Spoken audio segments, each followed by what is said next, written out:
이재명, 윤석열 두 후보의 양자 TV 토론이 사실상 무산된 가운데 국민의힘이 제3의 장소에서 양자 토론을 하자고 제안했습니다. 하지만 민주당은 4자 토론이 먼저라며 거부의 뜻을 밝혔는데요. 설 연휴 대선 토론 과연 볼 수 있는 것인지 짚어보겠습니다. 윤선영 기자 나왔습니다.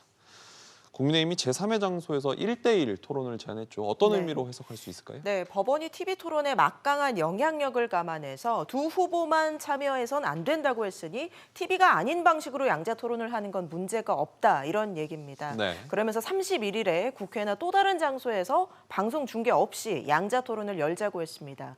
그러자 민주당은 다자 토론부터 하자며 거부 입장을 밝혔고요. 국민의당과 정의당은 윤 후보가 TV 토론을 피하려고 꼼수를 부린다며 강력 반발했습니다. 아무래도 양자 토론은 좀 어려워 보이고요. 네 후보가 같이 하는 다자 토론은 열릴 수 있을까요? 네, 일단 윤 후보가 다자 토론 같은 경우는 검증과 논의가 제대로 이루어지기 어렵기 때문에 참여할지 고민을 해보겠다라고 해서 최종 입장을 지켜봐야 할 듯합니다. 네. 안 후보 측은 그럼 윤 후보 빼고 셋이 하면 된다고 해서 3자 토론이 열릴지도 관심입니다.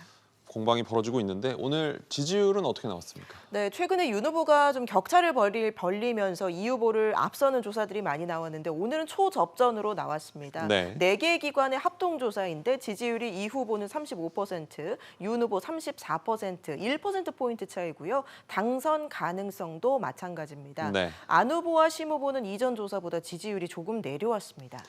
오늘 행보도 봐야겠죠. 이 후보는 오늘 광주를 갔는데 어떤 얘기들이 나왔습니까? 네, 설 명절을 앞두고 텃밭 민심을 챙겼는데요. 광주 군공항 이전을 지원하고 5.18 국가기록원 설립을 적극 검토하겠다고 약속했습니다. 또 오늘부터 중대재해처벌법이 시행이 됐죠. 이 후보는 광주 아파트 붕괴 사고 현장을 찾아서 이런 사고를 반복해 일으키는 기업들은 면허를 취소하는 게 마땅하다고 말했습니다. 네. 윤 후보는 정치 분야 공약들을 내놨습니다. 대통령 집무실을 광화문 서울청사로 마련을 하고 청와대 부지에는 역사관 등을 지어서 국민께 돌려드리겠다고 했습니다.